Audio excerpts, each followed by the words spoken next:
Hola, buenas tardes. Mi nombre es Johnny Navat Enríquez Vara. Mi especialización es en control biológico de insectos con microorganismos. Actualmente soy cátedra CONACYT adscrito al CIATEG Zapopan y estoy actualmente en la unidad de biotecnología. A continuación les voy a platicar algo sobre control microbiano de insectos de importancia agrícola y médica. Aquí solamente les voy a tratar de decir los principios generales que se tienen que contemplar para hacer el control microbiano de insectos.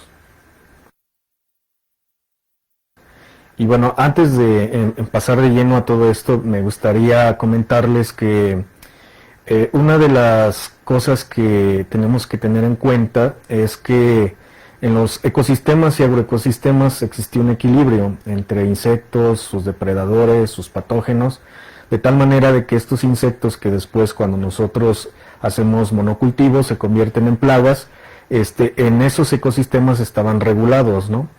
Y cuando nosotros deforestamos, empezamos a tener a ciertos insectos, como por ejemplo, pues pueden ser insectos barrenadores, insectos, algunos herbívoros como las langostas, ¿no? Pero también algunos insectos como los chupadores, y en el caso de la salud pública empezamos a mover o a tratar de que algunos insectos que se encontraban ahí, por ejemplo mosquitos o chinches, puedan salir a las unidades habitacionales, ¿no? Entonces, esto es un problema grave debido a que en ese ecosistema y agroecosistema ellos estaban regulados, ¿no? Le quitamos esa regulación natural y se nos convierten en plagas, ¿no? Ahora, también la otra es que, bueno, una vez que empezamos a producir nuestros alimentos, en realidad pues nos deberíamos de preguntar pues quiénes son las plagas, ¿no? Los insectos y otros animales pues estaban ahí en esos ecosistemas viviendo, ¿no? Consumían esos recursos, pero bueno, nosotros tenemos que ahora hacer un balance porque pues necesitamos producir alimentos, ¿no? Y entonces tenemos que pensar en cómo nosotros podemos regular las poblaciones de esos insectos plaga, ¿no? Una manera pues sí, es complicado a veces manejar así mangas como esta que estamos viendo de langostas, ¿no? Aquí pues lo que les presento es esta fotografía que me gustó porque bueno, no podemos hacerlo de esa manera, ¿no? Tenemos que buscar alternativas, ¿no?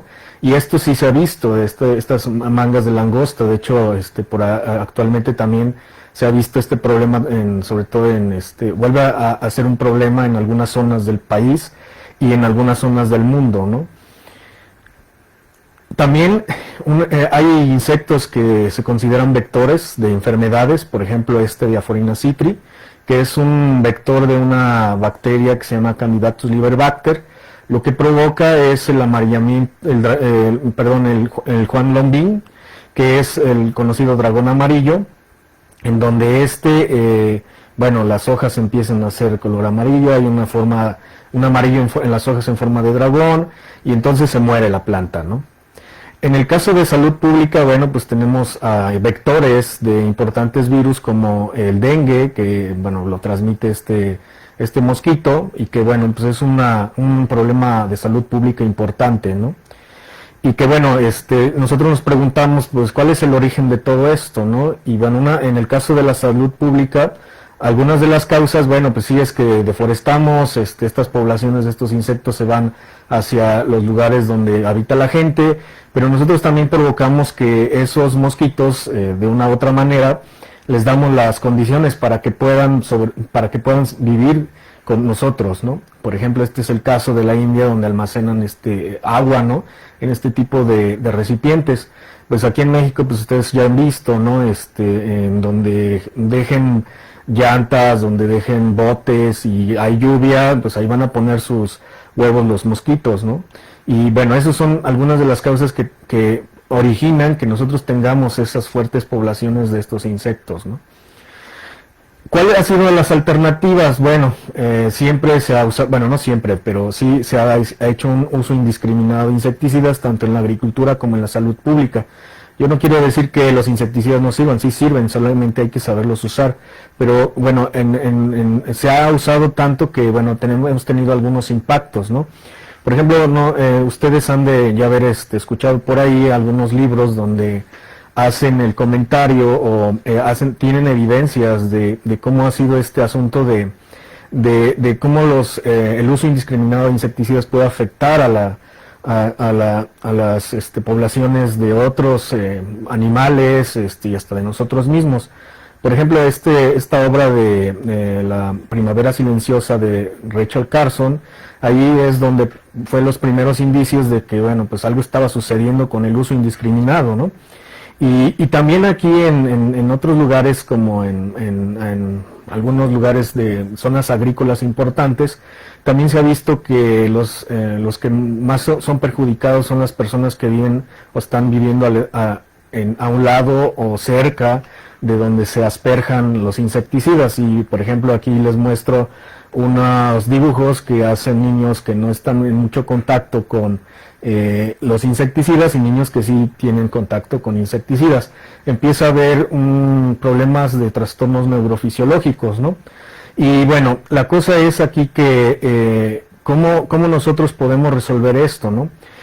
Bueno, también les quiero comentar que, bueno, a medida que nosotros está aumentando la población a nivel mundial, que tenemos la necesidad de producir alimentos, también tenemos pues que primero usar ya sea fertilizantes, agua, y sobre todo insecticidas para hacer el manejo de estos insectos, ¿no?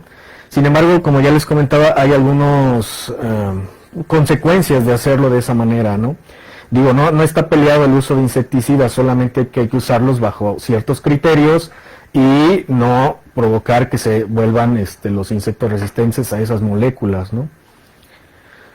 Y bueno, entonces nosotros como manejadores de recursos, como digamos, ya sean biólogos, ya sean agrónomos, o cualquier persona que tenga que ver en el ámbito agrícola, que tenga que tomar decisiones importantes, tenemos que hacer un balance de todo esto, ¿no? O sea, tampoco podemos decir no a los insecticidas porque en algunos casos sí son necesarios. También debemos de buscar otras alternativas que nos puedan ayudar a este equilibrio. Es complicado, pero sí se puede, ¿no? Y esto de sí se puede es porque, bueno, de todo lo que les comenté de los efectos colaterales, en el mundo ha habido, digamos, algunos ejemplos en donde se ha tratado de incorporar el manejo integrado de plagas. Y en este manejo integrado de plagas, lo que se ha visto en algunos proyectos es que sin necesidad, más bien con reducir un poco el uso de insecticidas casi al mínimo necesario, se ha logrado producir, tanto en cultivos como arroz, maíz, trigo, sorgo y algunas hortalizas, ¿no? Y lo interesante de este manejo integrado de plagas es que conjuga una serie de métodos, una serie de técnicas que permiten el manejo de poblaciones, ¿no? Y ese manejo de poblaciones nos permite a nosotros, digamos, tener bajo cierto nivel a las plagas, de tal manera de que no nos provoquen un daño económico. Aquí les muestro una gráfica en donde ustedes ven en amarillo un concepto que se llama umbral económico y en rojo un concepto que se llama daño económico.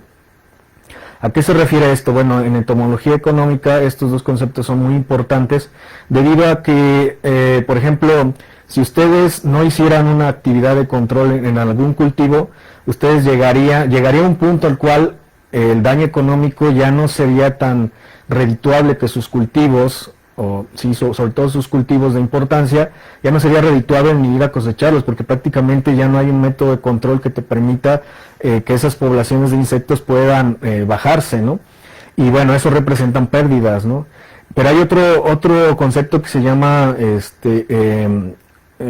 umbral económico, y este umbral económico es en donde ya se ha calculado para varios cultivos donde tú todavía tienes esa ventana de control para poder reducir a esas poblaciones, ¿no?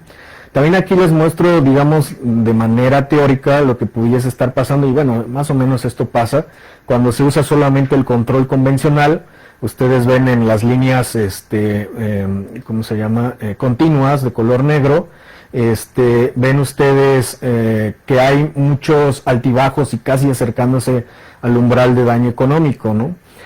Por otra parte tenemos al manejo integrado, en donde casi está por llegar al umbral de daño económico, y entonces estas, que es en la figura se muestra con líneas puntiagudas, donde casi puede llegar a ese umbral económico, pero siempre está, digamos, haciendo como regulación de esa población, ¿no? Es decir, no llegamos al umbral de daño económico ni al umbral económico, y entonces eso nos permite manejar a esas poblaciones de insectos. ¿Y qué implica el manejo integrado de plagas? Bueno, para el manejo integrado de plagas nosotros podemos hacer control mecánico, físico, cultural, usar plantas resistentes. Por aquí pongo, también podriesen usar plantas transgénicas, pero bueno, eso es bajo criterios en qué lugares del mundo se encuentren, porque bueno, recuerden que en México no está permitido el uso de plantas transgénicas, pero sí de plantas que sean resistentes por métodos tradicionales de mejoramiento, ¿no? Por otra parte tenemos al control biológico, y bueno, en específico pues control microbiano, ¿no? Porque en el control biológico también es el uso de parasitoides, depredadores, que nos ayudan a regular las poblaciones. Otro elemento importante sería la tecnología autocida. Esto se refiere básicamente a la producción de machos estériles, que de esa manera se logran reducir las poblaciones, ¿no? Eso hay varios casos, sobre todo en mosca de la fruta. En uso de biorracional, que básicamente son extractos, algunas otras moléculas que son amigables con el medio ambiente, que pueden también ayudar. Y vean, también seguimos teniendo a los insecticidas.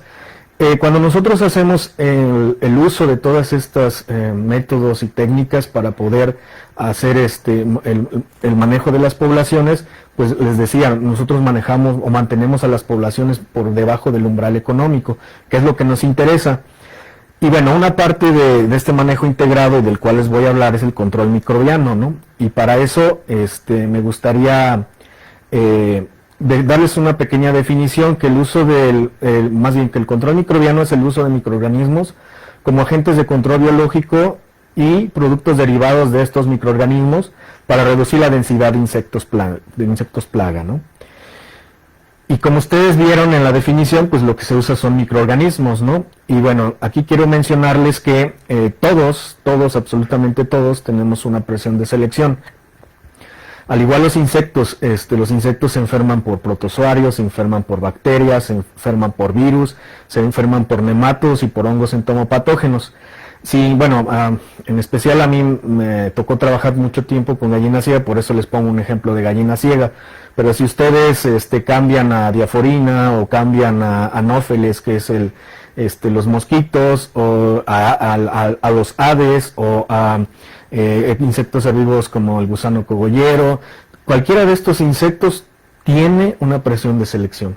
Y esa presión de selección nos puede ayudar a ver quién puede matarlo más rápido, ¿no? Puede ser que los insectos pueden presentar todos estos microorganismos, pero va a haber algunos que puede ser que esas poblaciones de esos insectos los estén controlando de manera natural. Bueno, algo de manera básico y para que nos entendamos, varios de estos microorganismos tienen diferentes vías de entrada.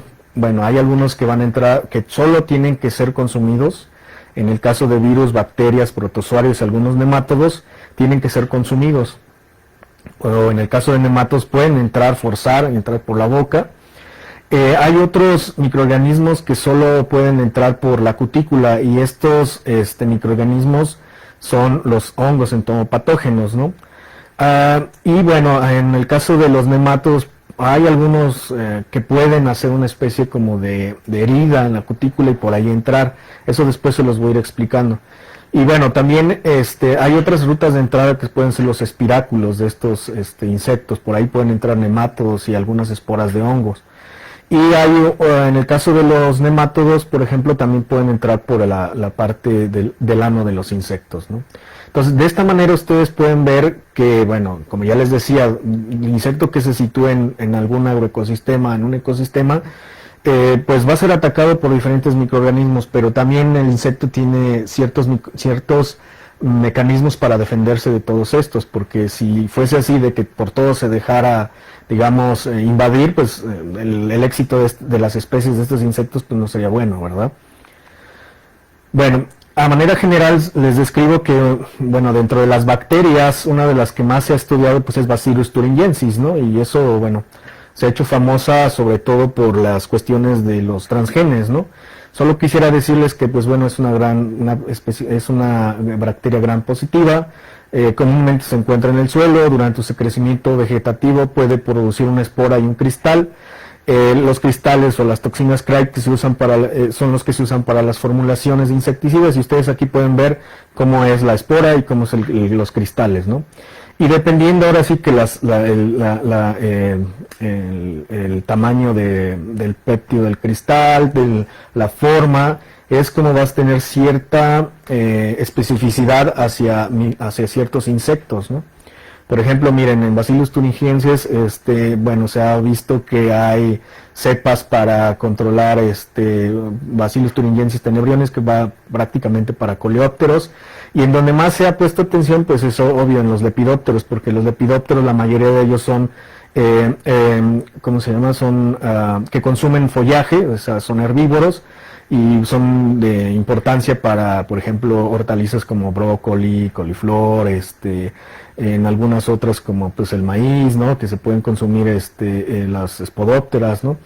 Y bueno, en este caso pues tienen dos, ¿no? Bacillus thuringiensis crustacea, Aizawa, las que se han investigado, pero también para el control de insectos vectores o de importancia médica, pues existe el Bacillus thuringiensis israelensis.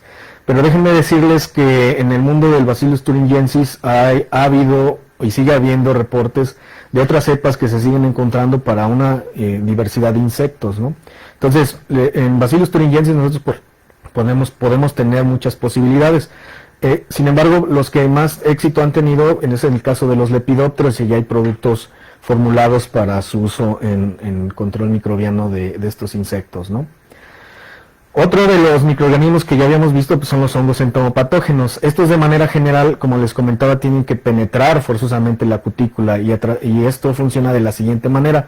Los conídeos de estos hongos tienen que pegarse a la cutícula, y eso lo hacen de manera con procesos digamos físicos, ¿no? Se adhiere, una vez que se adhiere ya empieza a generar una serie de proteínas y de sustancias que le permiten fortalecer esa adherencia, y una vez que ya está adherido empieza a generar un tubo germinativo, y después de ese tubo germinativo hace una especie como de estructura de anclaje que le permite ir penetrando en zigzag. Bueno, es más o menos en zigzag, porque recuerden que la cutícula está hecha de quitina y de proteínas, entonces a través de que va haciendo ese zigzag empieza a romper primero proteína, luego la quitina, y es una mezcla de enzimas que permiten degradar esa cutícula. De tal manera que llega un momento en el cual ya ingresa, digamos, al hemocel, que es donde está, que es como donde se encuentra la sangre de los insectos, los hemocitos, ¿no? Y ahí es en donde, digamos, el propio mecanismo de defensa del insecto empieza a atacar a los hongos. Pero como ustedes más adelante les voy a mostrar, pues estos hongos tienen capacidad para poder evadir todo esto, ¿no? Y bueno, ustedes se preguntarán, bueno, ¿y cómo se ven esos insectos que son atacados por hongos, ¿no? Bueno, nada más déjenme comentarles, hay digamos dos grupos, un grupo en el cual, digamos, son hongos que tienen esporas grandes y tienden a hacer se pueden autodiseminar solitos, en el sentido de que pueden aventar sus esporas, y que también estos se ha visto que cuando hay las condiciones ideales de temperatura y humedad se pueden observar grandes episotias. Luego vamos a ver ese concepto de episotias, y de esa manera, bueno, estos se llaman entomoftorales. Estos pueden usarse como agentes de control biológico. Hasta ahora, bueno, no hay un producto que se puede usar en el mercado. Hay por ahí uno o dos, pero el asunto que con estos es que es complicado producirlos masivamente, ¿no? Y ustedes pueden ver ahí como si los insectos estuvieran espolvoreados con azúcar. Cuando ustedes encuentren esto, cuando observen al microscopio van a observar conillos grandes, y luego ahorita se los voy a enseñar. Y vean, ¿no?, cómo se observan cuando tienen estos entomoftorales. Otro grupo son los clavicetáceos. Estos es un grupo en donde se integran a algunos, como el Metarrhizium, ¿no? Ustedes pueden ver aquí que hay unas estructuras. Lo que pasa es que muchos de los eufomicetos, como Metarrhizium, Bauberia y Lecanicilium, son estados asexuales de los hongos. Entonces se ha tratado de clasificarlos debido a que ciertos eufomicetos pudiesen estar asociados a algún estado sexual, como los que se pueden mostrar aquí, ¿no? Y bueno, en lo que se sabe ahora, pues bueno, es que pertenecen a este grupo y que son importantes en el manejo de plagas. En este otro grupo son los clavicetáceos, y aquí también ustedes, si en alguna ocasión han ido a explorar, sobre todo en lugares en donde haya mucha materia orgánica o en bosques no muy perturbados, ustedes pueden encontrar este tipo de insectos con estas formas, ¿no? Estos insectos planta, como por ahí les dicen, ¿no? Y pues muchos de esos clavicetáceos pueden estar Bauberia, Isaria, ¿sí? Lecanicilium, ¿sí? Bueno, como les mencionaba, cuando ustedes vean a los entomoftorales como Conidioglus, que es muy importante, debido a que se ha observado grandes episotias en insectos que logra colonizar a la población, pues casi la regula completamente, ¿no? Y esta es la manera de cómo ustedes lo pueden ver. Lo otro, otro es muy famoso, Sophtura, porque prácticamente ustedes lo encuentran en algunos lepidópteros como Trichoplusianin o en la dorso de diamante, y ustedes pueden verlo también, y es muy impresionante porque también hace grandes episotias, ¿no? En el caso de los eufomicetos, pues tenemos a Bauberia, vean cómo son, y les estoy mostrando esto nada más para que ustedes vean las estructuras, tengan la curiosidad de ir a checar cómo son cada uno de estos microorganismos, porque bueno, no todo el hongo que sea blanco puede ser Bauberia, así que pues en ese sentido por eso es que lo hago, ¿no? Para que ustedes puedan ver cómo son las estructuras, ¿no? Aquí tenemos a Isaria, otro hongo entomopatógeno importante, sobre todo para mosquita blanca. Lecanicilium lecani, también, que es muy importante, y hay productos en el mercado para mosquitas blancas, para áfidos principalmente. Y bueno, Metarrhizium, que muchos de ustedes posiblemente ya lo hayan escuchado, pero es muy común, es un entomopatógeno generalista, al igual que Bauberia, en donde quiera lo van a encontrar, ¿no? Otra cosa también interesante de los hongos es que por mucho tiempo se pensó que solamente los hongos entomopatógenos se encontraban en los insectos. Y bueno, y resulta que por ahí en algunos trabajos que se habían empezado a realizar, sobre todo en maíz, se dieron cuenta que Bauberia bassiana podía estar endófitamente dentro de las hojas de maíz o dentro de las plantas de maíz. Y se dieron cuenta pues porque las larvas de Ostrinia nubalis empezaron a alimentar de estos maíces, y pues empezaron a ver micosadas, ¿no? Y bueno, ahí fue donde se empezaron a preguntar qué estaba pasando, ¿no? Y pues resulta que sí, que Bauberia bassiana tiene la capacidad de ser endófito. Por otra parte, se ha visto en el caso de Metarrhizium robertsi en específico, que tiene esa capacidad también de ser endófito, y principalmente le gusta colonizar las raíces.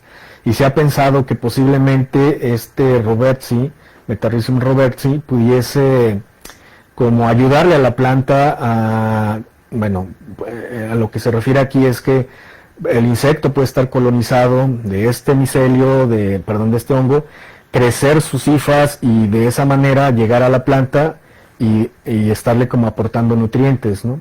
Entonces, vean lo interesante que son estos microorganismos, y debido a esto, sabiendo esto también, nosotros podemos saber dónde colectarlos, ¿no? Otro grupo importante son los nematodos entomopatógenos. Ustedes pueden ver aquí, hay muchas fotos, muchas otras fotos en el internet, en libros especializados donde ustedes pueden ver este tipo de ejemplos, ¿no? En donde pueden totalmente reventar a la larva, sobre todo de los J3, que son los juveniles infectivos, ¿no? En el otro caso, pues ustedes han visto en el caso de los ortópteros, este nematodo tan grande, ¿no? Que de repente le sale cuando está en una superficie húmeda. Y bueno, también en el caso de los trips, que se ha tratado de, pues digamos, de colonizarlo con algunos nematodos entomopatógenos, solo que aquí nada más tengan en cuenta que pues es un insecto pequeño y que bueno, el hecho de que entre este nemátodo pues sí lo va a matar, pero que se reproduzca, eso va a ser un poco complicado, ¿no? Por el tamaño. Hay varias especies de estos nematodos entomopatógenos. Tenemos a los esternemátidos y a los heterorhabdítidos. Y en los esternemátidos pues podemos tener a Feltier, Rio Bravis, en el caso de Heterorhabditis maraletus, en el caso de Sterneinema carpocapse, ¿no?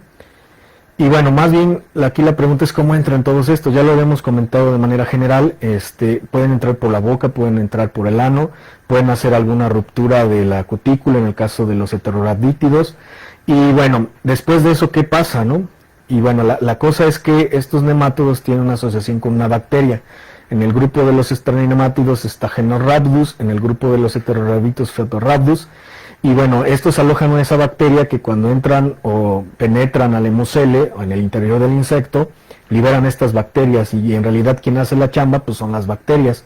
Y ya después los nemátodos empiezan a reproducir. Por ejemplo, miren aquí, más o menos es lo que pasa con Heterorhabditis y con Sternema en gallina ciega, ¿no? Bueno, primero pues necesita buscar y encontrar a las gallinas ciegas, ¿no? Y de esta manera penetra, libera la bacteria, mata al insecto, y bueno, esto puede ser en cuestión de días, más o menos se lleva un tiempo, pues que digamos de unos 3 días en matarlas, 2 a 3 días en matarlas. Después el nemátodo tiene que reproducirse y bueno, se generan ciertas generaciones en el interior del insecto, de tal manera que cuando ya se acabó el recurso, que es el alimento que es el insecto, tienen que salir, ¿no? Y los que salen pues son los juveniles infectivos, y esos juveniles infectivos pues vuelven a buscar si son buscadores o si son acechadores, ¿no? En el caso de Heterorhabditis tiende más hacia ser buscador, ¿no? Y es por eso que este tipo de nemátodos se usan principalmente para insectos que viven en el suelo, porque son buscadores y como ustedes saben, cualquier actividad de control que se haga a insectos rizófagos, tenemos que pensar en eso, ¿no? Que llegue al lugar, al insecto donde está, y estos nemátodos nos pueden ayudar. Otro grupo importante son los virus entomopatógenos, y ustedes ven aquí esta ilustración, y es así como se ven las larvas cuando tienen virus. Se ven flácidas, es porque ya prácticamente los virus llenaron totalmente el cuerpo y ya nomás están para reventarse y para volver a liberar las partículas virales, ¿no? Y bueno, también aquí algo interesante es que los virus tienen que entrar por la boca. Una vez que están en el tracto digestivo, bueno, déjenme comentarles que en el caso de los lepidópteros, es donde más se ha visto esto, tienen que tener un pH alcalino para poder disolver una proteína que está en la cual están envueltas los virus, ¿no? De tal manera de que, digamos, están los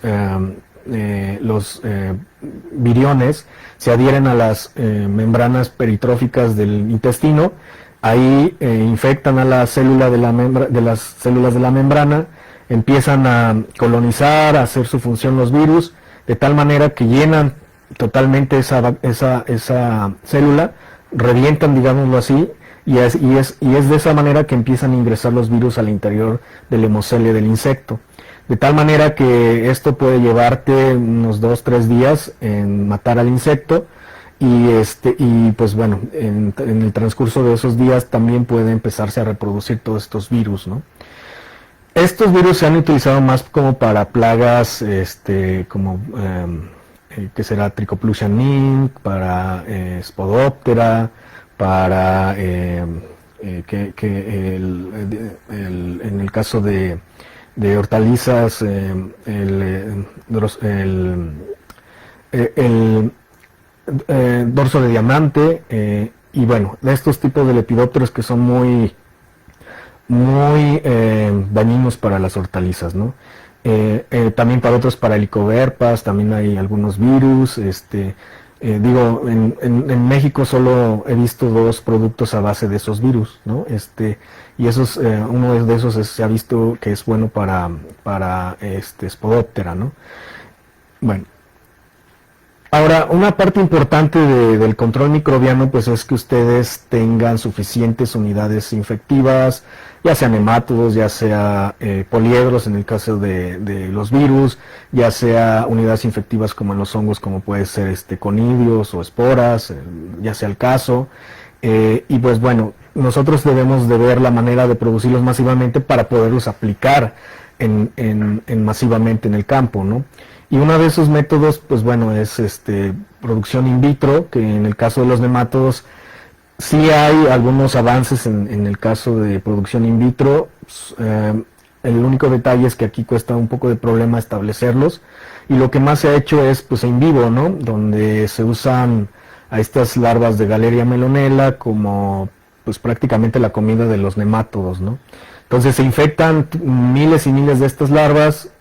Se espera cierto tiempo para que puedan, como ya les comentaba, de que los nemátodos consuman todo el recurso, y de esa manera, bueno, ya salgan los J3, que van a ser los que vamos a cosechar, ¿no? Y esos son los que se aplican, ya sea en el suelo, ya sea en riego, depende a qué insecto nosotros queramos controlar. Y bueno, esta es en el caso de los nemátodos. En el caso de los hongos, puede ser por fermentación líquida, por fermentación sólida. Lo más común es por fermentación sólida, ¿sí? Estos cuando se hace en fermentación sólida principalmente con granos de arroz o algunos desechos agroindustriales que se pueden usar para la producción masiva, y la idea es producir millones de esporas, de conidios.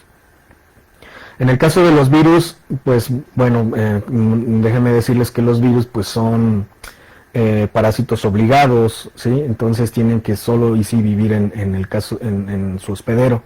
Y para esto lo que se hace es, por ejemplo, si yo tuviera la necesidad de controlar a Spodoptera, tendría que producirlos masivamente pues en larvas de Spodoptera, ¿no? Y pues tendría que tener miles y miles para poder cumplir cierta cantidad de virus para poderlo aplicar a las hectáreas que yo tenga de maíz que quisiera controlar a esta Spodoptera, ¿no? Bueno, vean, la infraestructura. Estas fotos son de la India, en donde ellos producen sus virus. Tienen la máxima tecnología que tienen ahí, es una licuadora y una centrífuga, ¿no? Y con eso preparan sus productos con virus.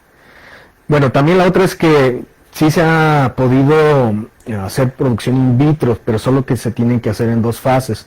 Primero, pues bueno, tener a los virus limpios, digamos, cultivarlos en cultivos celulares, y una vez que ya, digamos, está la primera fase de producción, que sería tener un buen de virus ya in vitro, porque ahí tenemos que cuidar pues que no se contaminen los cultivos celulares, ¿no? Y después tener un cultivo celular en donde ese cultivo celular le agreguemos nuestros virus, que ya los logramos estandarizar en producción in vitro, ¿no? De esa manera nosotros podemos tener millones y millones de virus, solo que estos métodos pues son un poco costosos, ¿no? Y eso lo vamos a ver ahorita, ¿no? Bueno, de manera general, uno de los principios básicos del control microbiano pues es esto de generar una epizotia, ¿no? Es muy raro que nosotros encontremos epizotias en la naturaleza, en los insectos, pero más o menos voy a lo siguiente. que para que un insecto se enferme necesita las condiciones ambientales, que el insecto esté en el instar o que esté susceptible a esos patógenos, y bueno, que el patógeno sea virulento, que el patógeno se encuentre donde está el insecto, y para eso, bueno, pues ustedes saben y pues todos los días lo ven ahora, estas curvas epidémicas. Nosotros lo que tratamos siempre de hacer es provocar esas epidemias en las poblaciones de los insectos, de tal manera que nosotros lo que esperamos es que cuando nosotros utilicemos a los microorganismos, los apliquemos en campo, pues bueno, empecemos a ver muertes de insectos, ¿no? Eso es lo que esperamos. Pero bueno, no es tan predecible a veces eso, ¿no? A todos los que nos dedicamos a esto nos gustaría ver esas grandes episodios. Sí las podemos encontrar, pero son muy raras. Lo que sí podemos hacer es enfermar a una parte de la población y, como ya lo decíamos, en el manejo integrado, usar otro método, otra técnica para poder también bajar un poco más esa población, ¿sí?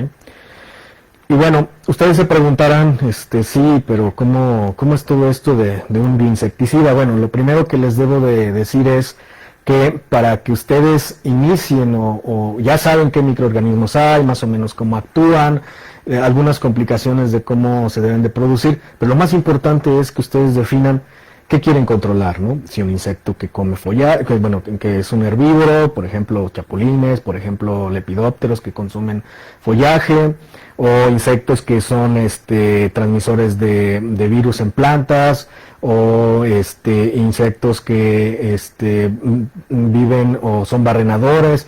Esa es la pregunta. ¿Qué insectos de importancia están en una región? Por ejemplo, si ustedes fueran una empresa, tendrían que regionalizar más o menos cuál sería su mercado, ¿no? Por ejemplo, si estuvieran en Jalisco, si estuvieran en Nayarit, pues más o menos, digamos, es una región más o menos que tiene los mismos cultivos y también tiene las mismas plagas. Entonces, en ese sentido, tendríamos que ver cuántas hectáreas hay, qué cultivos hay, cuáles las plagas más importantes de esos cultivos, ¿no? Y a eso se refiere el estudio de mercado, porque en base a eso ustedes pueden decidir qué microorganismos, ¿no?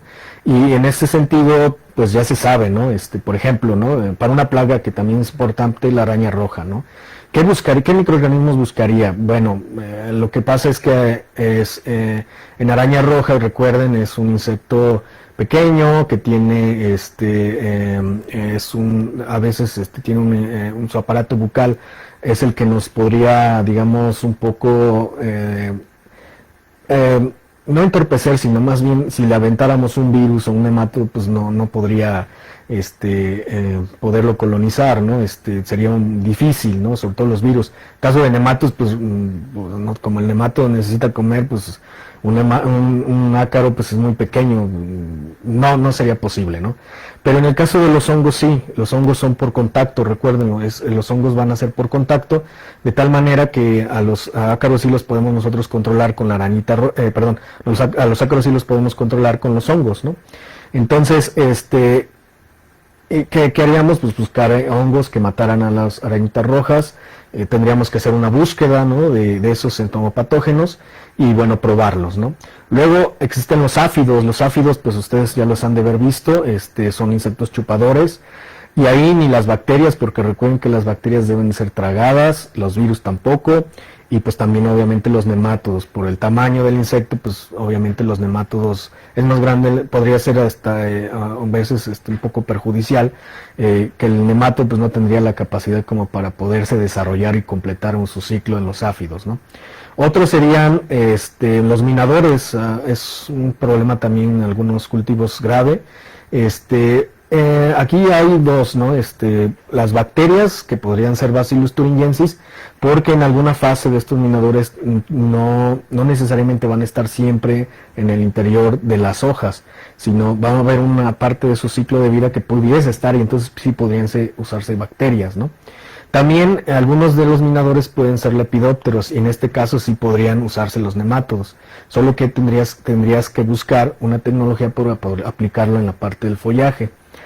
En el caso de trips, bueno, sí, tienen un aparato, bucal, raspador chupador, entonces sí podrían usarse bacterias, entonces también, como ya les había comentado anteriormente, podrían usarse nemátodos, y también se han usado más los hongos, ¿no? Hay más experiencia con los hongos entomopatógenos porque son por contacto. La idea es contaminar el lugar a donde están estos insectos para que caminen, se contagien de esos conidios, ¿no? Otros, por ejemplo, los gusanos defoliadores, en esos gusanos defoliadores, muchos de esos gusanos defoliadores ya les había comentado, pues Tricoplucianin, gusano cogollero,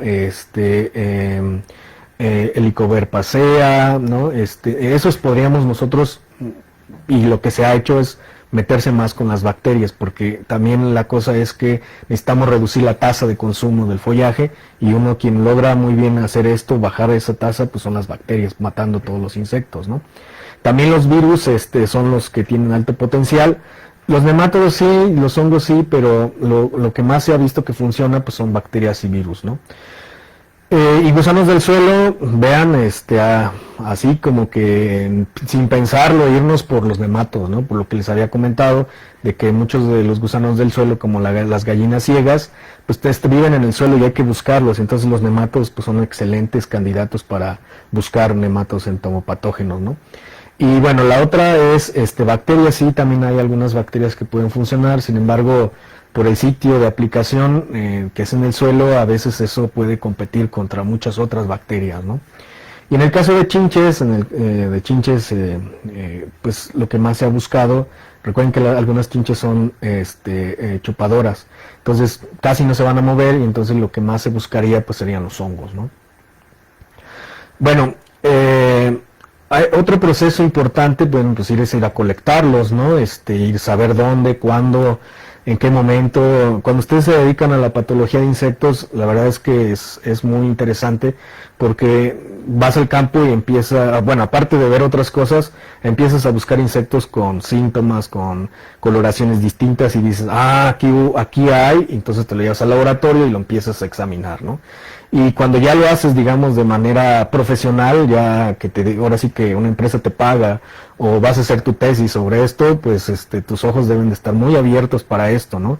Y colectar lo que más se pueda, ¿no? Ya después vienen los procesos de aislamiento y purificación, que básicamente ya eso es en el laboratorio, para poderlos identificar, para hacer una caracterización morfológica, y con métodos moleculares, y hasta posiblemente pues ver un poco de su genética, ¿no?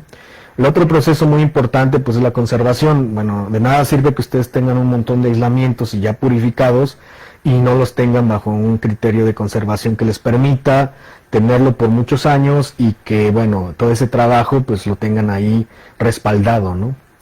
Y bueno, otra cosa importante, y lo más importante, digamos, de todo este proceso del bioinsecticida, pues es la selección de cepas. ¿Y a qué se refiere esto? Bueno, pues básicamente es hacer bioensayos, y los bioensayos son aplicación de los microorganismos que me van a permitir conocer dos cosas: la concentración letal y el tiempo letal en el cual el insecto se muere, ¿sí? Entonces, para eso, bueno, nosotros en laboratorio producimos todos esos microorganismos en medios de cultivo. Tenemos colonias de insectos, ya sean, pueden también ser insectos traídos de campo, nada más que ahí hay que esperarse un tiempo para ver que no se enfermen de otra cosa y usarlos, ¿no? Y entonces lo que hacemos son diferentes concentraciones de los patógenos. Nosotros se las aplicamos a los insectos, a cierto grupo de insectos. Siempre tenemos un control, ¿sí? Para poder, pues ahora sí que, pues si se nos muere el control y no se nos mueren los microorganismos, pues no tenemos a quién echarle la culpa, ¿no? De si funciona o no funciona, ¿no? Entonces ahí los controles nos sirven muy bien como para ver si están funcionando los microorganismos, ¿no? Y les digo, si se muere el control, hay por ahí algunos, ¿cómo les diré? Algunos datos que dicen que si se te muere el control más allá de un 20, un 30%, pues ese bioensayo tienes que volverlo a hacer, porque algo hiciste mal, ¿no? Entonces, solo tienes que ver el efecto del microorganismo, ¿sí? Y en este caso, bueno, aquí les ejemplifico nada más que de manera teórica, pues tenemos dos aislamientos que queremos ver si son buenos o son malos. Después de que les aplicamos los microorganismos, los metemos a incubarlos a ciertas condiciones donde el microorganismo es efectivo, ¿no? Vemos cómo es esa curva de mortalidad y bueno, analizamos nuestros datos a través de un análisis Probit, un análisis Logit y bueno, tenemos que decidir pues, a quién elegir, ¿no? Y nada más en este es un ejemplo nada más, yo siempre les pregunto, bueno, ¿y cuál creen que sea mejor, el rojo o el azul? Y bueno, pues si ustedes ven, lo que nosotros buscamos es que en su lado izquierdo, en el eje Y, hay unos números que es el porcentaje de mortalidad y en el eje X son la concentración, ¿no? Nosotros siempre buscamos que en los microorganismos tengan una menor concentración letal 50 y entonces en este caso pues elegiríamos al color rojo, ¿no? Al aislamiento que corresponde a este color rojo, ¿no? Entonces decidiríamos utilizar ese, ¿por qué? Pues porque con menor concentración matamos al 50% de la población y desde ahí empezamos a seleccionarlos, ¿no?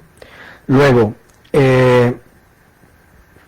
ya que tenemos, digamos, nuestros candidatos para poder ya al siguiente paso, que sería la producción masiva, como ya les describí anteriormente, nosotros necesitamos, pues para 1 hectárea necesitamos millones de esporas o millones de bacterias o millones de nemátodos y entonces necesitamos ver la manera de cómo producirlos masivamente, ¿no? Ya también para esto, pues como ya les había comentado, ya hay estudios donde dicen, bueno, ya no le andes buscando, ¿no? Para bacterias, pues sí, pues in vivo, porque hay algunas bacterias que son obligadas, algunas bacterias se pueden reproducir en fermentación sólida, pero lo que más se sabe, y ustedes también ya lo saben, es que en fermentación líquida es la que más se puede producir, ¿no? Y bueno, ya no hay que buscarle, ¿no? Nomás hay que buscar los medios idóneos para las bacterias, ¿no? Y ahí producirlos, ¿no? En el caso de los hongos, hay algunos que solamente viven, son parásitos obligados, como algunos entomoftorales. En la mayoría se produce en fermentación sólida, aunque muchas empresas tienden ya a irse a fermentación líquida, porque sí se usa mayor tecnología, pero tiende a bajarse la cantidad de mano de obra, porque en fermentación sólida se necesita mucha mano de obra. Luego, en el caso de los virus o los baculovirus, pues todo se ha ido a la parte de producirlos in vivo, ¿no? Como ya les había comentado, porque es más fácil, porque la tecnología para fermentación líquida es muy costosa y hay que estar cuidando los procesos, ¿no? En el caso de los nemátodos, bueno, pues ahí sí también se pueden producir in vivo, en fermentación sólida, por ejemplo, con vísceras de animales, ¿no? Se han reportado. En el caso de fermentación líquida también ya hay algunos avances, solamente que ahí se necesita seguir investigando más al respecto, pero sí hay ejemplos de fermentación líquida, porque les digo que es más fácil tenerlo en un reactor que, pues, por ejemplo, en el caso de los hongos, que tienes que tener cuartos y cuartos llenos de bolsitas con ¿cómo se dice? Con los hongos y el sustrato, ¿no? Y esperar a que, pues, llegue a ciertos días y cosecharlos, ¿no? Y en el caso de la fermentación líquida, pues es más como de separación el proceso, tomas las esporas, tomas las blastosporas o tomas los nemátodos y pues ya de ahí empiezas a formular, ¿no? Bueno, la otra cosa importante, bueno, ya tenemos nuestra producción, ya resolvimos la producción masiva, ahora nos vamos a ir a pensar en cómo lo vamos a almacenar y qué tipo de formulación vamos a hacer. Bueno, para eso necesitamos saber bien el modo de acción, si es por contacto, si se lo va a ingerir, o si va, en el caso de los nematos, si lo va a penetrar o buscarlo, ¿no? La otra es el método de aplicación, si va a ser al suelo, si va a ser foliar. En el caso de algunos mosquitos, pues si va a ser si lo vamos a colocar en el agua, ¿no? La otra también es ver qué tipo de unidad infectiva. Bueno, les comento, ¿no? Conidios, esporas, fragmentos de micelio, en el caso de algunos entomoftorales, si así fuese. La otra es los nemátodos propiamente, las partículas virales, los poliedros, y qué sustancias o qué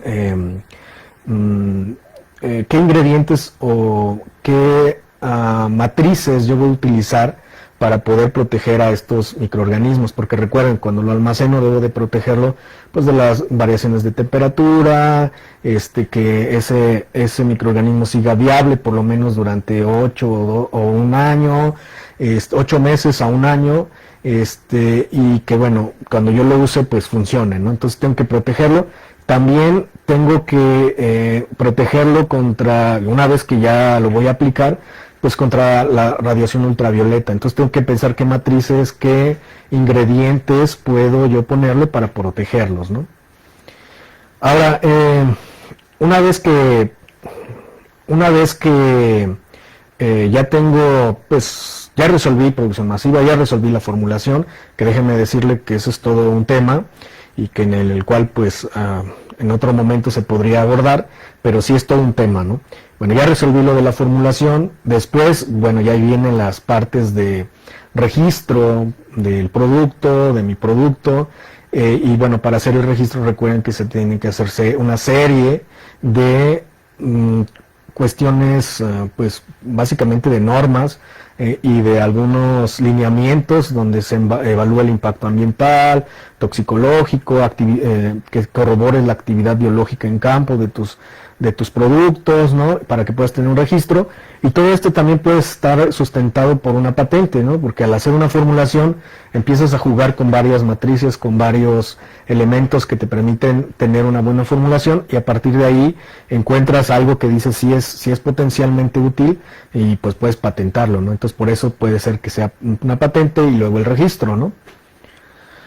Bueno, y ustedes se preguntarán, bueno, ¿dónde encontrar todos estos entomopatógenos? Bueno, ya les había comentado, podemos encontrarlos en los agroecosistemas o en los ecosistemas seminaturales, ¿no?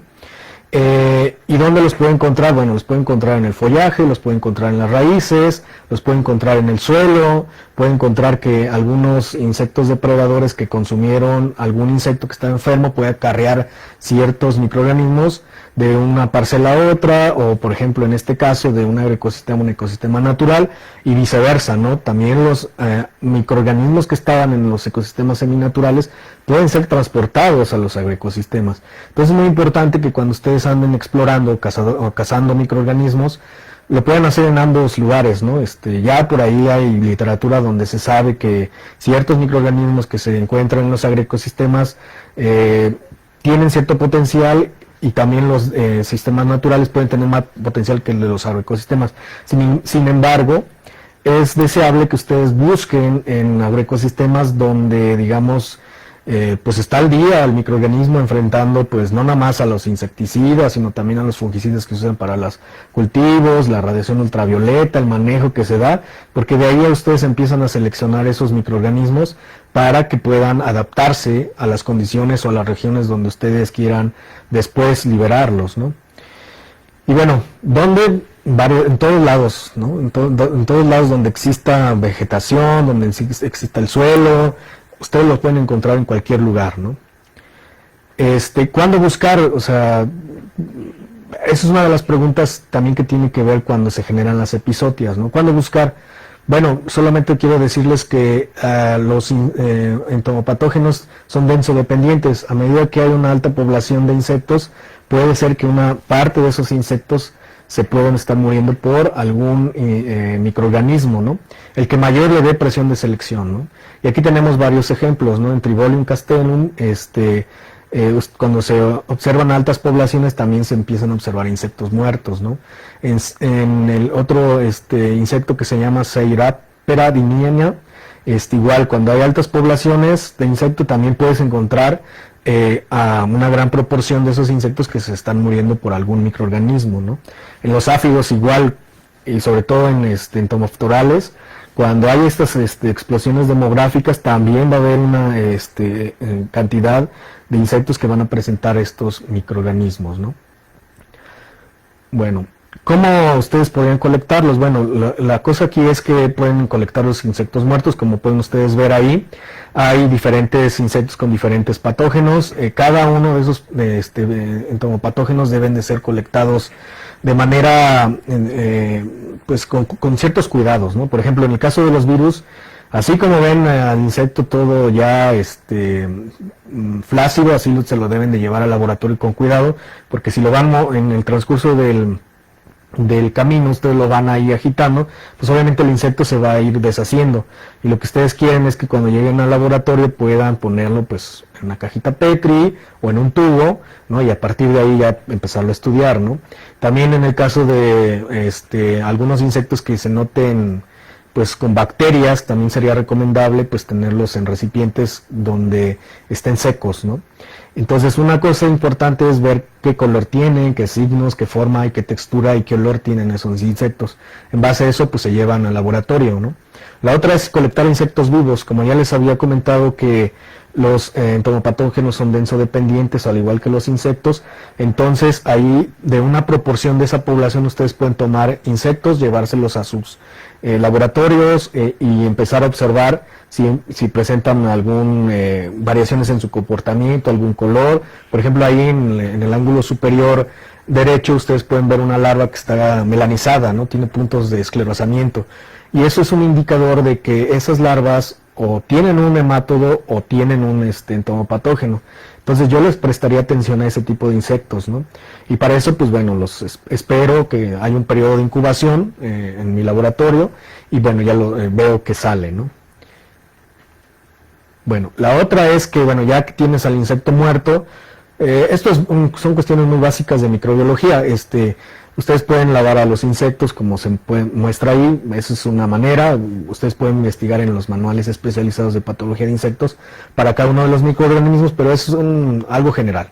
Entonces, si ustedes tienen un hongo, pues bueno, la idea es que al insecto lo partan en rodajitas y solamente tomen el interior del insecto y lo siembren en medios selectivos para que pueda crecer, ¿no? En el caso de bacterias, igual lo mismo, ¿no? En medios selectivos para poder aislar a esas bacterias, ¿no?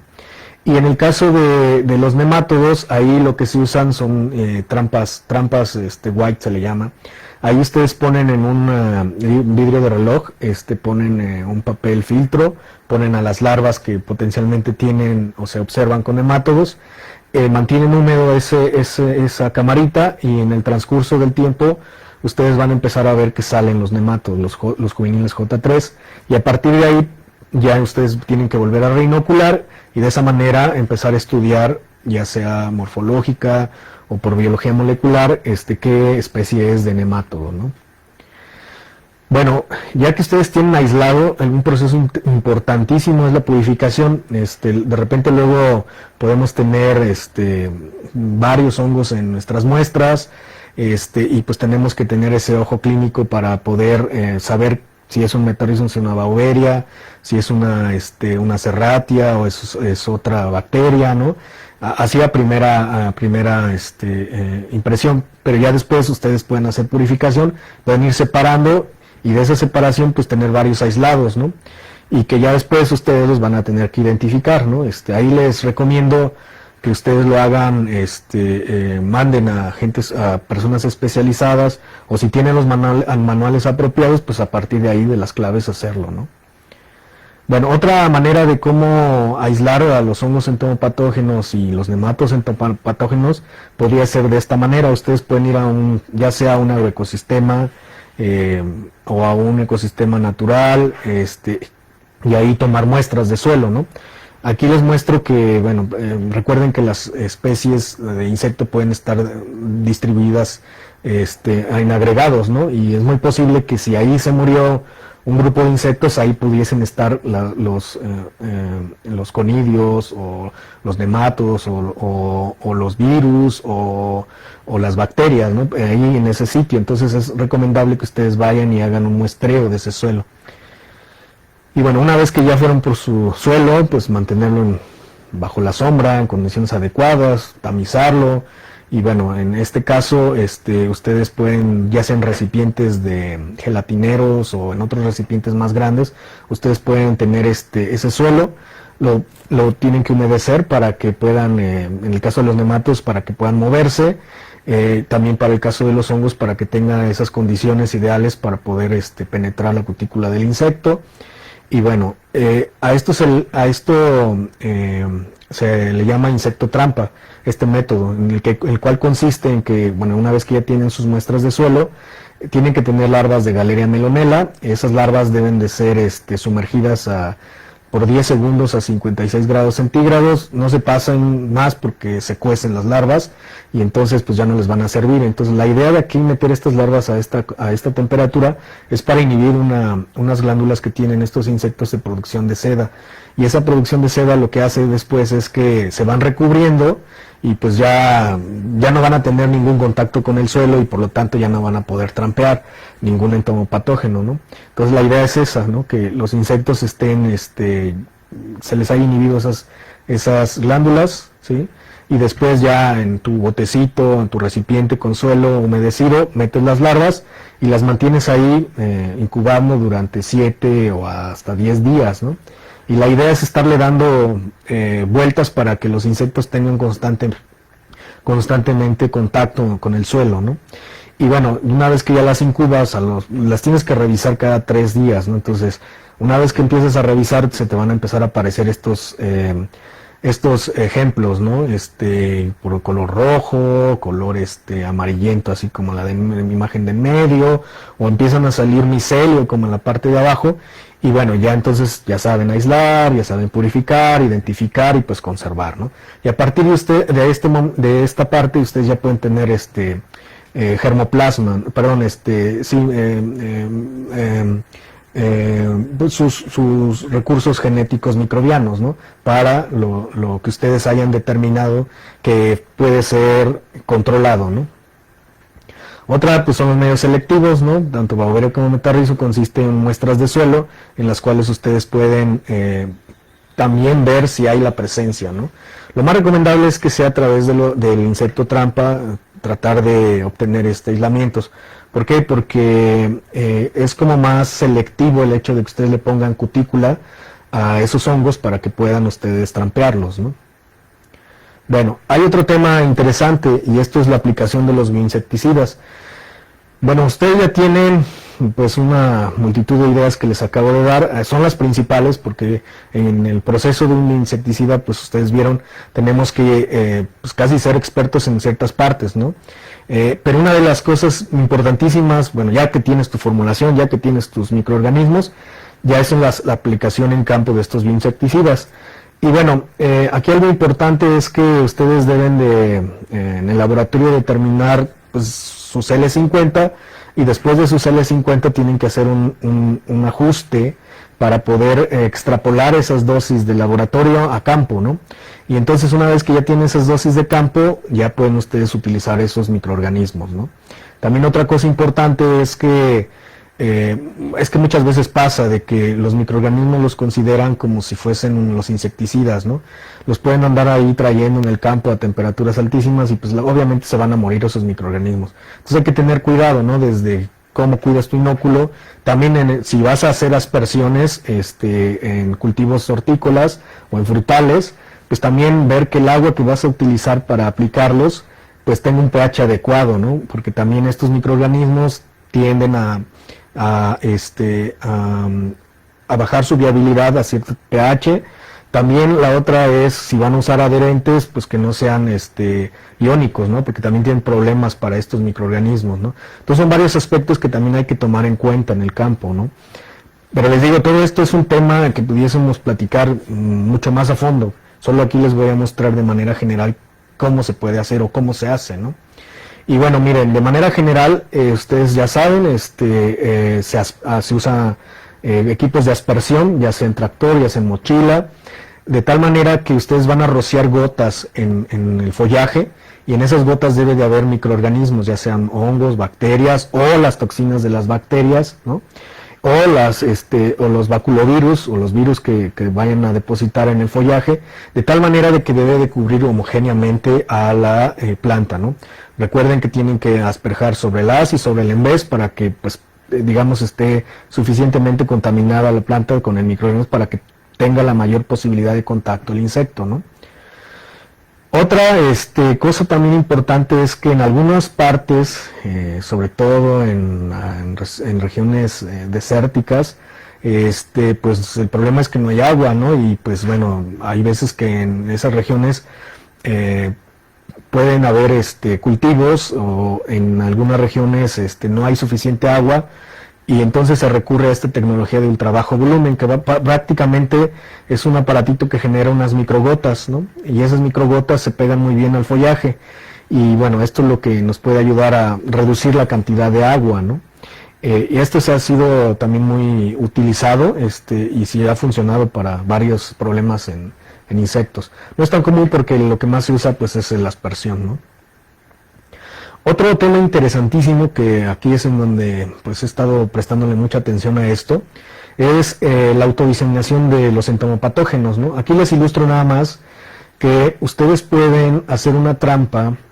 Aquí lo interesante es hacer una trampa en donde tú tengas ya una fermona, una cairomona o algún atrayente para cierto tipo de insectos. También tengas ya estandarizado una formulación, puede ser en polvo, puede ser en aceite, que puedas meter en esa trampa. Esto funciona principalmente para insectos, posiblemente para insectos mosquitos, para chinches, transmisoras de chagas, para algunos coleópteros, ¿sí? Que ya se sabe bien cuáles son estos compuestos químicos que atraen a estos insectos. Aquí la idea es manipular el comportamiento para que los atraigamos a la trampa contaminada y que estos mismos pues diseminen a sus patógenos, ¿no? Que pues bueno, aquí la idea es que los machos o las hembras cuando copulen pues se contaminen y de esa manera pues baje las poblaciones, ¿no? Bueno, uno de los ejemplos que también se ha visto, pero esto es con diseminación por insectos benéficos, es el uso de los abejorros o abejas para poder dispersar principalmente hongos entomopatógenos. Ustedes ven ahí en los cajones una estructura por donde salen las abejas. Y en esa estructura hay digamos que forzan a las abejas a salir por ahí, pero ahí hay una cama con conidios, de tal manera que cuando salen esas abejas a polinizar, pues hay dos servicios por parte de los insectos benéficos. Pues una es que polinizan, la otra es que dispersan los entomopatógenos. Pero ustedes se van a preguntar, bueno, pero es que es un benéfico, un insecto benéfico. Bueno, sí, solamente que esto ha sido en pruebas pues experimentales, se ha observado buen efecto, solo que pues muchos de ustedes probablemente sean gente que se preocupa por esto, por los polinizadores, yo también, porque pues son los que nos dan de comer, y sí lo vería con mucho detenimiento y solamente comentarles que los mismos insectos polinizados pueden dispersar, ¿no?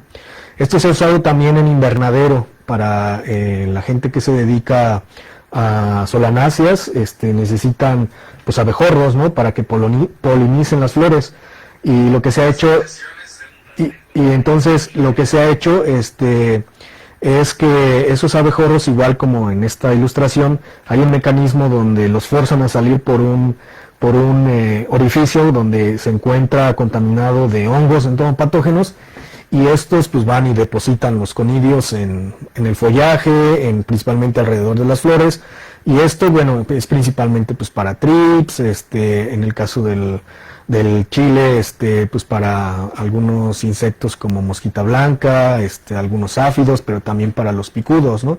Porque es ahí donde van a llegar, y eso es lo interesante, que contaminan esa región, ¿no? Pero les digo, esto yo lo tomaría con reservas, solo se los menciono para que vean que pues hay ideas, ¿no? De cómo se puede hacer esto, ¿no? La otra es que en el caso de insectos transmisores de enfermedades, se ha recurrido mucho también a estos métodos, debido a que lo que menos quieres es que te lleguen estos insectos a tu casa, ¿no? Todo lo que se han hecho, por ejemplo, en el caso de esta mosca tsetse, que te da el mal del sueño, que es un parásito que te transmite, lo que se ha hecho es igual una trampa. Ustedes pueden ver ahí una especie como de pirinola, y ahí tiene unos orificios. La idea es que por ahí entren, porque también hay un atractor, por ahí entren, los fuerzas a subir a una cámara, en donde en esa cámara ya está preparada una cantidad de conidios, y la idea es que salgan, forzarlos a que salgan ya contaminados, ¿no? Y lo que les muestro ahí es que para todo esto tienes que experimentar, que el tamaño de la cajita, que si le gusta o no le gusta pasar por ahí al insecto, y bueno, eso es lo que se tiene que evaluar. Y como ustedes observan en la tabla de abajo, pues sí encontraron ciertas proporciones de la caja, con cierto número de insectos que capturaron y que también fueron contaminados, ¿no? Entonces, digamos que de hecho esta tecnología ha funcionado, sobre todo allá en África, y pues tiene varios éxitos, ¿no? para poder controlar estos insectos, ¿no?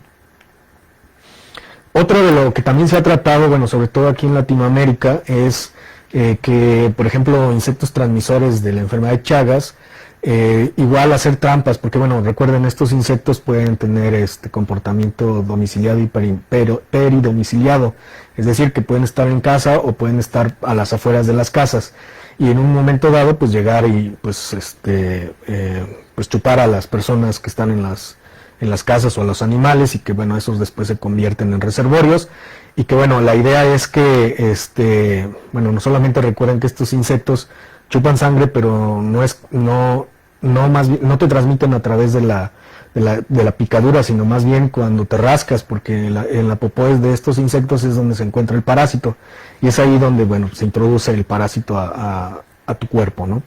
Y bueno, lo que se ha tratado, y sobre todo en Argentina, y también aquí en México hay un grupo que está desarrollando esto, es tratando de hacer estas trampas, donde tratas de tener olores que atraigan a estos insectos y contaminar cajas con idios, ¿no? De tal manera de que se contaminen, puede ser que vuelvan a salir, pero ya van contaminados, o se queden ahí en esa trampa y pues ahí mueran, ¿no? Porque recuerden que estos insectos les encanta vivir en lugares oscuros o en recovecos o en debajo de la cama, ¿no? Pero principalmente en lugares oscuros. Y entonces la idea es generar una trampa donde le genera esas condiciones y ahí esté y se muera, ¿no? Y bueno, en estos trabajos de esta gente de allá de Argentina y de Brasil, lo que han estado buscando es que con dióxido de carbono, porque es una de las señales que este insecto detecta, atraerlo, ¿no? Entonces, lo que ellos han visto es que sí, bueno, el dióxido de carbono se atrae. Cuando le ponen el dióxido de carbono y a estos hongos, principalmente Beauveria, dependiendo las condiciones, ellos han encontrado un máximo de 46% de mortalidad de estos insectos. Pero déjenme decirles que aún siguen estas investigaciones y parece ser que esto ya está aumentando este porcentaje. Entonces, como también igual en los insectos de importancia agrícola, en los insectos vectores de enfermedades de humanos, también se utiliza el concepto de manejo integrado de vectores. Y no nada más sería esto, sino serían otras acciones que nos pudiesen ayudar para reducir estos insectos. Otro caso que a mí me tocó verlo por aquí en Colima, fue estas trampas diseminadoras de hongos entomopatógenos, pero para una plaga importante que es las moscas de la fruta, ¿no? Como ustedes saben, estas moscas de la fruta son un problema grave sobre todo para los frutales que tenemos en México, y muchas de estas moscas de la fruta pues son cuarentenadas, ¿no? Y muchas de esas moscas no deben de estar en las frutas. Entonces, por ahí gente de Ecosur se las ingenió para hacer este tipo de trampas, y a mí me parecen excelentes para adicionarlas al manejo integrado que se hace, ¿no? Y lo que ellos hicieron fue, bueno, como ustedes saben, para hacer atracción de estos insectos se necesita una proteína, y esa proteína lo que hace es las atrae, y entonces lo que hicieron fue una trampa con una tela impregnada de conidios de Beauveria bassiana. Entonces la idea es que llegaban ahí las mosquitas, se contaminaban, y una vez que ya se contaminaban, después pues les daba ganas de copulaban, y pues entre machos y hembras se distribuían los inóculos, y pues después de cierto tiempo pues estos insectos pues ya se contaminaban, ¿no? Y de tal manera de que pues, estaban infectados por Beauveria bassiana, ¿no? Esto también ya lo han hecho en campo, o sea, algunos son pruebas de laboratorio, pero también ya lo han hecho en campo y sí les ha funcionado.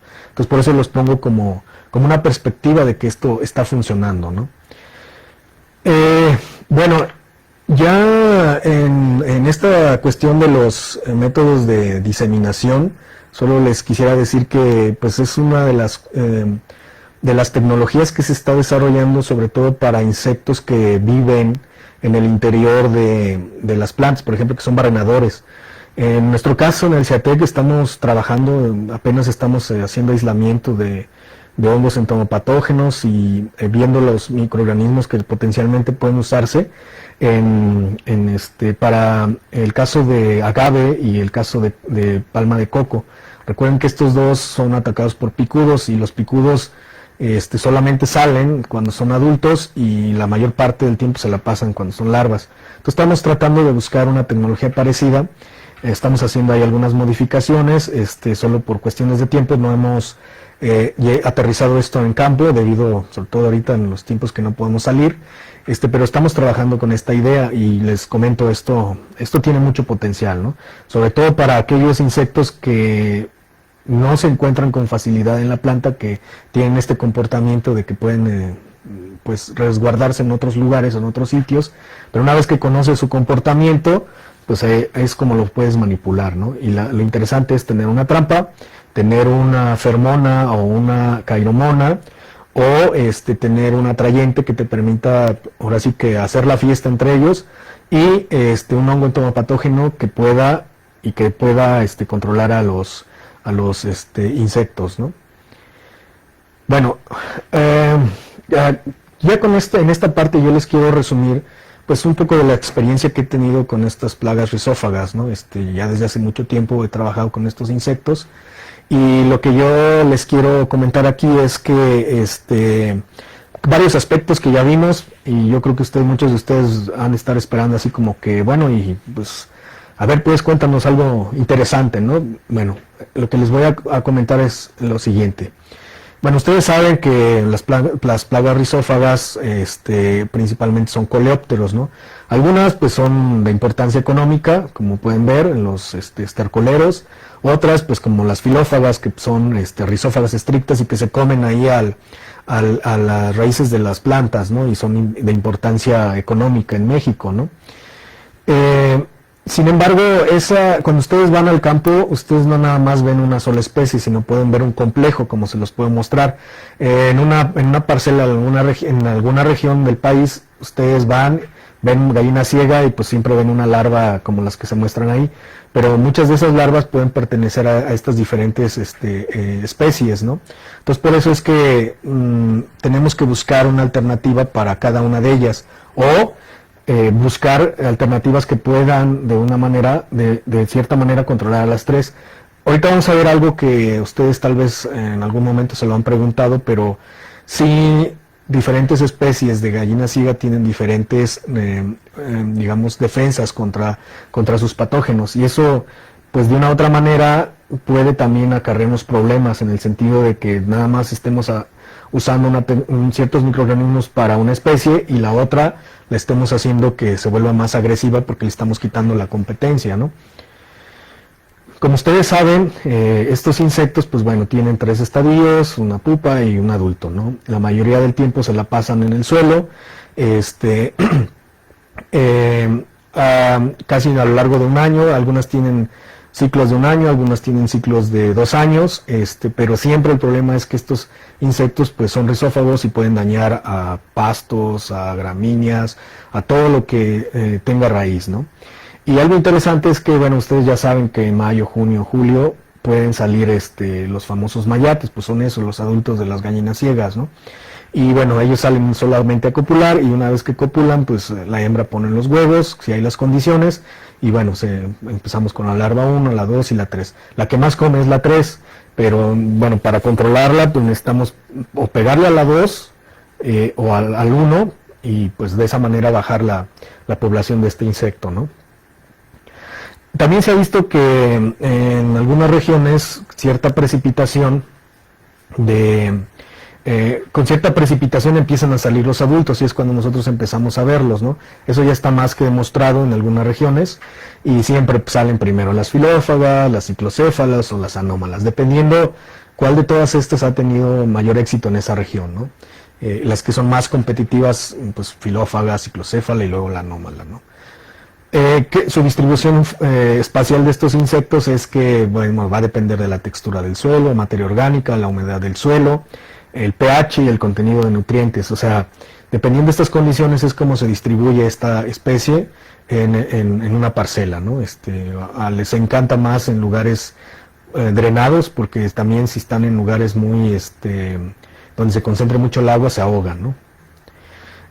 Como ya habían visto, les había presentado anteriormente cuando les decía que los insectos tienen una presión de selección.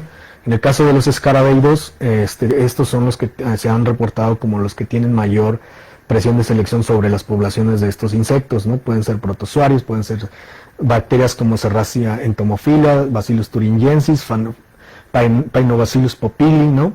En el caso de los nemátodos se ha visto hasta nemátidos, heterorhabdítidos. Hay algunos virus que se han reportado en menor proporción. Beauveria bassiana siempre se ha encontrado, Metarrhizium anisoplie y Beauveria brongniardi en Europa, ¿no? En el caso de las bacterias, ustedes pueden ver estas imágenes y es como ustedes pueden encontrar a estas gallinas ciegas con estos síntomas, ¿no? Con Painocilus popili, con Serratia marcescens o entomophila, y pues pueden también haber unas rickettsias por ahí. En el caso de los hongos, casi siempre vamos a encontrar a Beauveria bassiana y a Metarrhizium anisoplie, pero pueden encontrarse otros, ¿no? También por ahí en algún estudio que hicimos hace años, encontramos a Zorosporella, que es muy raro encontrarlo en este tipo de escarabajos, en este tipo de larvas, ¿no? Pero lo encontramos. Pero puede haber otras posibilidades, ¿no? En los casos de los nemátodos, como ya les había comentado, es más o menos como se ve en la sintomatología. Algunas veces ustedes pueden ver cómo se mueven los nemátodos dentro de la larva. También recordarles que los nemátodos pues tienen que tener una asociación con una bacteria para poder matar a los insectos, y dependiendo de la coloración pues puedes decir son esternegnamátidos o heterorhabdítidos, ¿no? En el caso de los protozoarios también se han observado algunos importantes efectos en las poblaciones de estos insectos.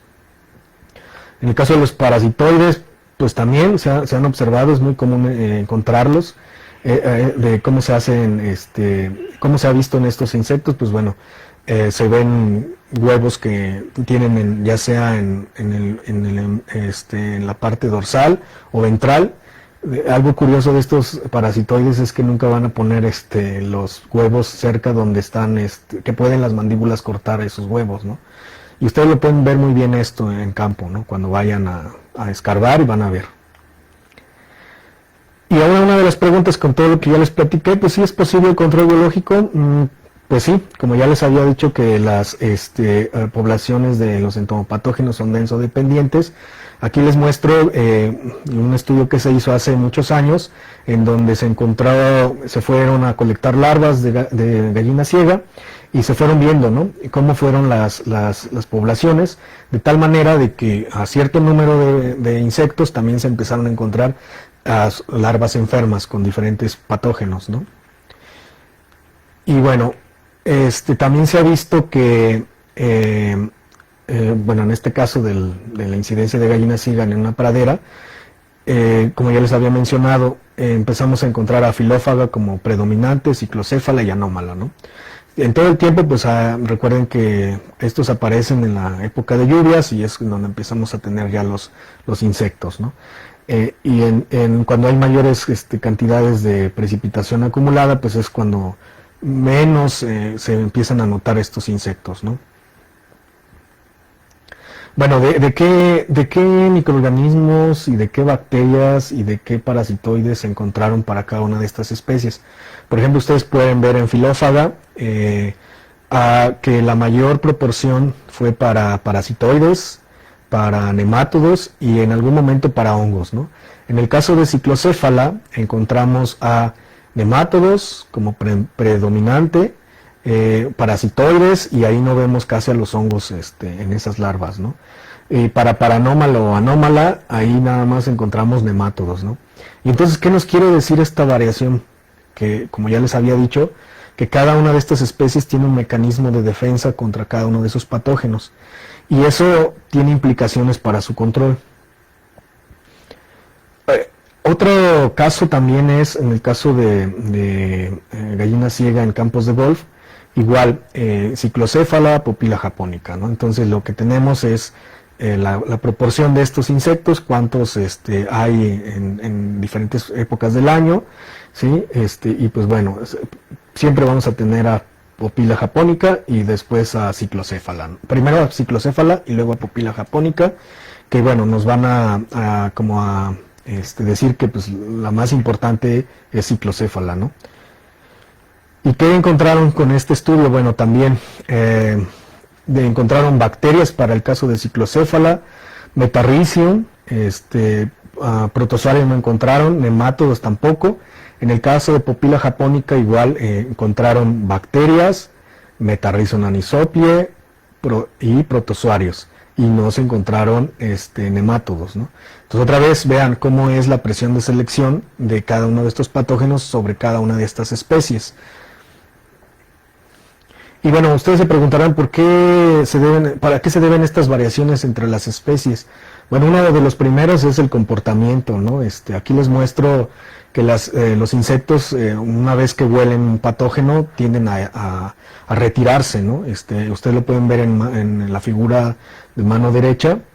Ustedes pueden ver ahí que en donde está el punto rojo se puso una concentración de Metarrhizium. Entonces la larva, al detectar ese microorganismo, pues empieza a aislar, ¿no? Entonces una de esas es, ¿por qué hay esas variaciones con sus microorganismos? Pues porque pueden ser que detecten esos patógenos y se alejen, ¿no? Un mecanismo de alejamiento. La otra tiene que ver también con su respuesta inmunitaria. Igual que nosotros los humanos, los insectos tienen una respuesta inmunitaria. En el caso de los insectos solo es una respuesta inmunitaria, no tiene una respuesta inmunitaria adaptativa, sino más bien es una respuesta en la cual solo detecta los patógenos, los ataca y ya sea los fagocita o los nodula o genera ciertos péptidos antimicrobianos que puedan parar el microorganismo, ¿no? Por ejemplo, yo aquí les muestro uno de los trabajos que realizamos hace años, en el 2012, en donde nosotros vimos que había una fuerte diferencia en su sistema inmunitario de Filófaga y Paranómala, que eran dos de las especies que nosotros encontramos en maíz y que bueno, estaban siendo plagas rizófagas del maíz. Entonces nosotros encontramos que una proteína que se llama fenoloxidasa, que está encargada en gran parte de hacer poder aniquilar a los microorganismos que entran al interior del insecto, nosotros encontramos que Filófaga tenía una mayor cantidad de esta proteína y que Anómala tenía una menor cantidad. ¿Y esto en qué se traducía? Bueno, pues en que resulta que Filófaga tendía más a sobrevivir cuando se inoculaba con hongos que esta anómala. Cuando la anómala nosotros la retábamos con los microorganismos como Beauveria o Metarrhizium, tendían más hacia a sobrevivir menos, ¿no? Entonces de ahí nos dimos cuenta que sí había diferencias entre especies, ¿no? De tal manera de que esto nos estaba diciendo que teníamos que trabajar entonces con diferentes estrategias para cada una. También resulta que en otro indicador de su inmunidad era producción de óxido nítrico. Resulta que Paranómala tenía mayor cantidad de óxido nítrico que Filófaga, y esto está relacionado debido a la historia de vida. Paranómala le gusta más la materia orgánica, por lo tanto se tiene que defender más de bacterias que Filófaga. Filófaga también puede estar en materia orgánica, pero no predominantemente, sino es más rizófaga estricta, ¿no? Entonces estas diferencias nos dicen que sí debemos pensar en qué podemos hacer en cada una de estas especies. También hay otros trabajos en donde, por ejemplo, para Popila japónica se ha encontrado que dependiendo, digamos, el nemátodo que la vaya a colonizar, puede ser que, por ejemplo, Heterorabitus bacteriófaga, lo que hacen los hemocitos cuando se le inyectan directamente los nemátodos en el hemocele a Popila japónica, lo que hacen los hemocitos es que inmediatamente llegan a taponear la boca y el ano, porque recuerden que estos nemátodos lo primero que empiezan a expulsar pues son a regurgitar son las bacterias que le van a ayudar a matar al insecto, ¿no? Entonces, se ha visto que para Popila japonica es un mecanismo que hacen los nemátodos. Y en el caso de Sterningnema glasseri, en ese caso no sucede eso. Es decir, los nemátodos, también las diferentes especies de nemátodos, tienen diferentes mecanismos para poder evadir a esta respuesta inmunitaria, ¿no? Y bueno, con este ejemplo también les quiero comentar que pues tenemos que ir pensando en cómo diseñar esa estrategia de control. Bueno, también les comentaba que, bueno, estoy hablando de que resisten a sus patógenos, pero en realidad por ejemplo, en el caso de los hongos, tienen diferentes mecanismos para poder sobrevivir dentro del hemocele y que no le ataque el sistema inmunitario. Y una de esas es, pues, pasar desapercibido, ¿no?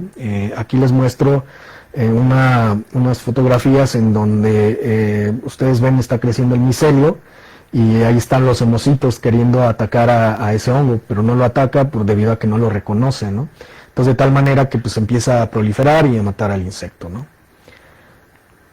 En el caso de los nemátodos es más o menos parecido. Toda la chamba las van a hacer las bacterias.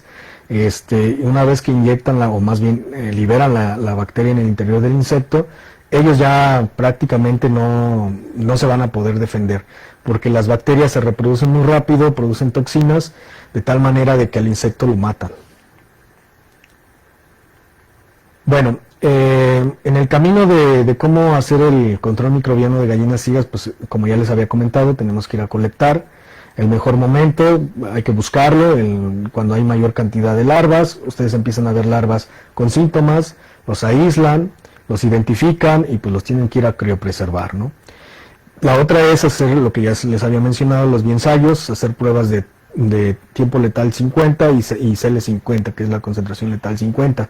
Para esto, bueno, es complicado a veces producir muchas larvas de gallina ciega, o sea, tener colonias. Lo que se hace es que se va a campo, se seleccionan de miles, se seleccionan las que sobrevivan y que no veas que tenga algún signo o síntoma de algún patógeno, y a esas las mantienes en cuarentena, las seleccionas para los diferentes biensayos, las inoculas, ya sea si son hongos por inmersión o los nematos en cajas Petri para que puedan colonizarlos, y una vez que ya los inoculaste, pues los incubas, ¿no? De tal manera que, pues bueno, ya te da resultados de cuál es la mejor cepa, ¿no? Y como ustedes ya les había comentado, tenemos que producirlas masivamente, ya saben, fermentación líquida o fermentación sólida. En el caso de insectos rizófagos, la tendencia es hacer que este fermentado que se ve en su pantalla a mano derecha, donde se ven esos cúmulos de arroz con microorganismos, que es Metarrhizium anisoplia, eso es lo que se hace es que eso se puede usar para cuando se hacen las labores de cultivo como la escarda, aventar ahí ese arroz y de esa manera tener ahí el inóculo, para cuando las gallinas ciegas estén ahí, se van a contaminar. ¿Qué se ha hecho en control biológico, en control microbiano de gallinas ciegas? Bueno, una es inocular a los adultos, ¿no? Por ejemplo, aquí les muestro una tabla donde lo que se hizo fue tratarlos y no tratarlos, ¿no? Se trataron, los insectos que fueron tratados con Baueria brocniarti tuvieron una tasa de reproducción baja, mientras los que no se les aplicó nada tuvieron una tasa de reproducción alta, ¿no? Entonces quiere decir que sí funcionó en esos lugares, ¿no? Otra es la autodiseminación por los adultos. Este trabajo ya este es muy reciente, pero hay otros trabajos que ya lo habían hecho y resulta que, pues sí, también tienes que contaminar a los adultos. Cuando los adultos van y copulan entre ellos es cuando se dispersan, ¿no? Y lo que ven ahí otra vez es una trampa, un dispositivo donde esté el atrayente, y aquí en vez de una cama de conidios, pues está directamente los granos de arroz con el inóculo, que es Metarrhizium. De esa manera se contamina, sale el insecto a seguir diseminando el hongo entomopatógeno. En el transcurso va a morir, pero mientras ya diseminó. La otra es pues aplicación de gránulos al suelo, como ya les había comentado, ¿no? Esto consiste en poner cuando se hace esta labor, poner estos gránulos de de arroz con el hongo en crecimiento o en ya esporulados, ¿no? La otra que se ha sugerido es aplicación de microesclerosis de Metarrhizium amisoplia en drench, que más o menos lo que se trata es que estos microesclerosios tengan la capacidad de crecer, producir esporas y en ese momento que los insectos se contaminen. Esta parte aún sigue investigándose, ya hay algunos avances. La otra estrategia sería hacer combinaciones entre hongos y nemátodos, ¿no? Ya hay trabajos al respecto y en el cual se han hecho en campo, en parcelas pequeñas y sí se ha funcionado. Y esto es básicamente que por sí mismos los entomopatógenos tienen cierto control. Cuando ustedes los combinan, como pueden ver ya en las barritas donde hay mayor porcentaje de mortalidad, es porque mezclaron un Heterorhabditis a un esternemátido, ¿no? Y entonces van viendo las combinaciones. Y aquí también es importante cuál es el orden de inoculación, si primero van los hongos, si primero van los nemátodos. Lo que se ha visto es que primero debemos tener ya sea contaminarlos con hongos y luego con los nemátodos. ¿Para qué? Pues para que estos puedan tener un sinergismo. O la otra es que también el nemátodo pueda acarrear a los hongos y cuando, en el caso de, por ejemplo, de los heterorhabdítidos que hace una herida, por ahí poder penetrar. Entonces, como les estaba comentando, el orden de infección es importante. Eso también se tiene que hacer previa a una prueba donde se identifique quién va primero, ya sea el nemátodo o ya sea el hongo. También ver si hay sinergismo o si hay antagonismo. Si hay sinergismo, pues bien, úsenlos, ¿no? Pero si hay antagonismo, pues olvídense de usarlos porque o sea, sí va a matar al insecto, pero la idea también es que estos mantengan el inóculo en el medio, ¿no? La otra estrategia de control es, ya les había dicho, no podemos dejar de lado los insecticidas, ¿no? Entonces, lo que nosotros tenemos que ver es qué tanta sinergia pueden tener, ¿no?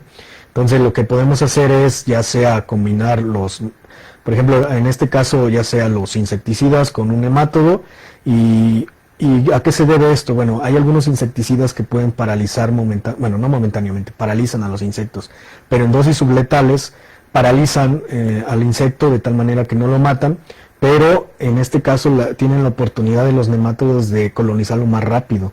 Entonces de eso se trata este trabajo, en donde ustedes pueden ver que cuando ponen insecticida, que son concentraciones dosis subletales de imidacloprid, se lo ponen al insecto y luego le ponen al nemátodo, la colonización es más alta, ¿no?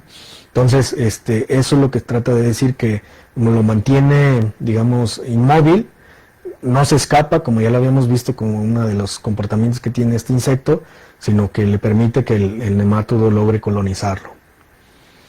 La otra es, con el mismo tema de la sinergismo entre hongos e insecticidas.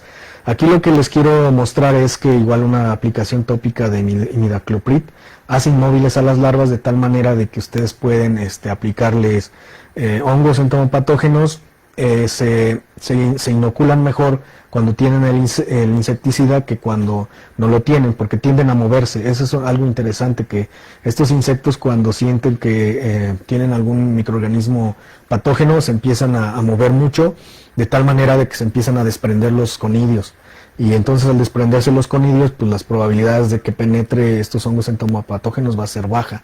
Entonces, al poner los insecticidas en dosis subletales, lo que haces es inmovilizarlo y pues obviamente tener mayor capacidad de que estos microorganismos lo colonicen, ¿no?